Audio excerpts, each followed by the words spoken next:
Yes, nabi sa presensya sa Ginoo subong no.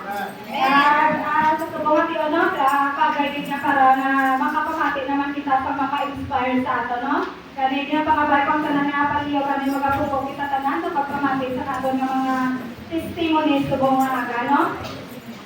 Ang mga auto no, ang testimony isa ini sa makahatag sa aton inspirasyon no. Agon nga magpadayon kita sa aton pagtuo pag-serve kay Lord no. Pwede nga may mga masakit nga natabo sa aton nga kabuhi, pero ina nga mga masakit, pwede makahatag man sa aton sa kusog, no? Kung kabakod na kagila na, no? Kabakod kagli, araman nga mga kabudlayan nga maka-inspire man sa iban pala nga mga kabati, no? Wala naman ang kabudlayan nga nagkakatabo sa aton, personal na kabuhi, pwede nga kung magkatian na sa iban mo paano natin malapuwasan, makahatag na inspirasyon sa ila, no?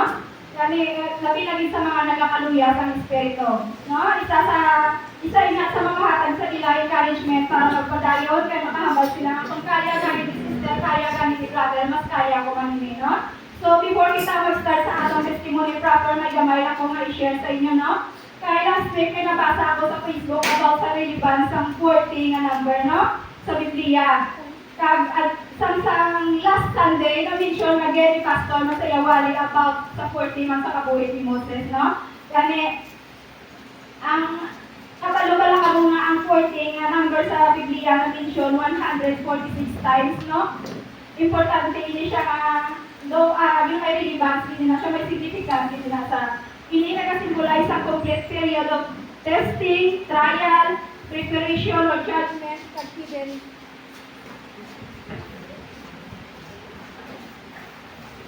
No, ang event na ang divine transition, no? Technically, ang number 40, ang season na ginhatag ni Lord, no?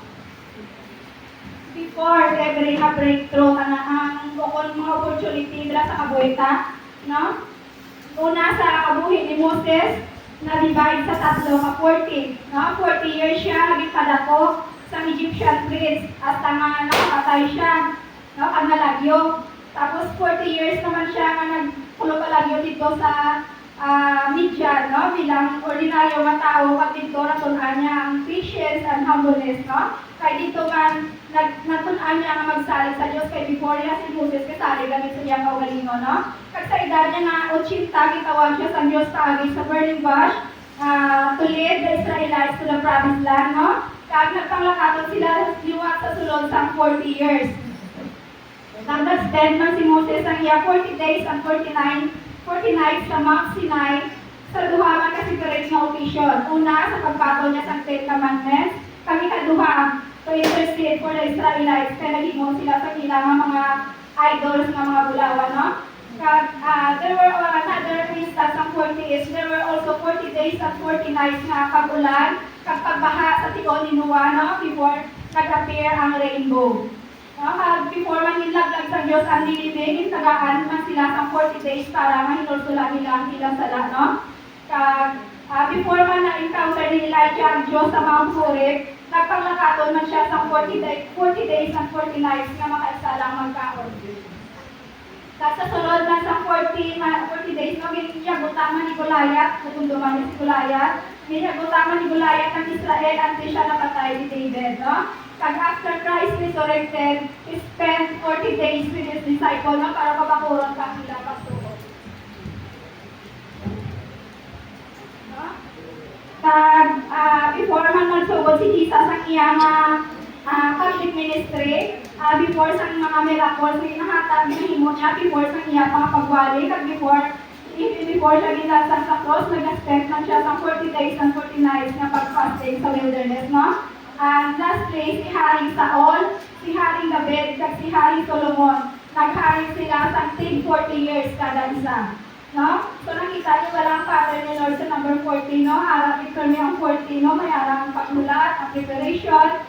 So 40 is about preparation, to remove what doesn't belong, to strengthen what has grown weak, to heal what has been wounded, and to teach what cannot be learned in comfort. No?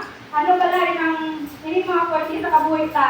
No? Maybe a broken relationship, mga lubang na relasyon, no? A season of waiting, difficult diagnosis o kung na-diagnose ka bala sa mga balatian, no? Losing a business, dako nga kautangan, mga pangamuyo nga walang giyapo na sa back, mga kalabanan sa ato ng mugid ni. Pwede nga mo na aton wilderness, pero mga auto, hindi tayo na pagkaugtan ng mga wilderness ng aton kabuhit. Kaya, it doesn't mean nga kita na kita sa Diyos kung nag-aaral kita mga pagbulat, no? It could mean God is preparing you for your breakthrough, no? Because God does always deep His work in places where nothing seems to be happening, no? Kundi pangadawala, adaw ka man siya, wala kang nagkakatabo sa pagawin mo, pero ang Diyos nagkapanghikot, no? It is a season of dying to self, so something new can be born. From burnout to renewal, from fear to purpose, from isolation to reassurance, from sin to repentance, from wandering to direction. Bisan sa aton wala bilang mga tao, no? Duduman niyo lang ang baby, antes siya matao sa kalibutan, yung 4 man siya, 40 weeks sa tiyan ng nanay, no? Kita mo na magulaan sa pag-asa kay after sa malawin ng mga pagbulat na ay kadalasan. No? After sa katong mga pagtalang, may direction din na ihatag ng Diyos sa may comfort. After the cross, there is resurrection and God's glory. Kag nga ginhambal ko ini tanan nga ang party sa 40 anong relevance ni tungod sa kabuhit ko, nakita ko man din, no? Gamay ko lang na-share na sa July 19, 2023, it was my 40th birthday. No less, no more, 40th birthday on that day, July 19. Pero nakapon, pinakamasakit na pagtilaw sa kabuhit ko. Pinakala ko, I think na natabo sa kabuhit ko na instead mag-celebrate sa birthday, natabuhin lang ako din lang, no?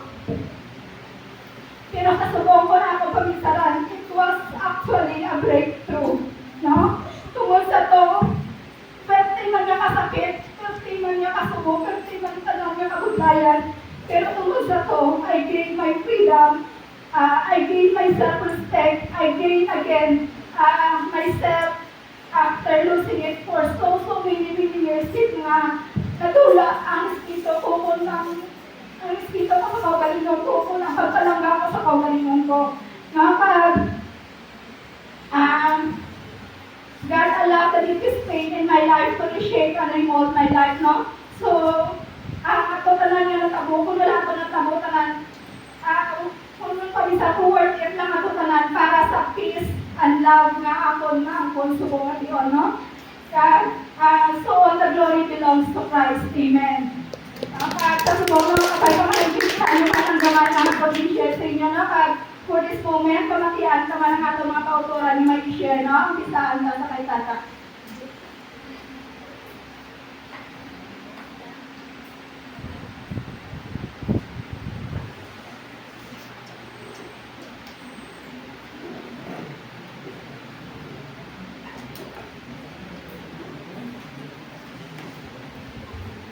Hello.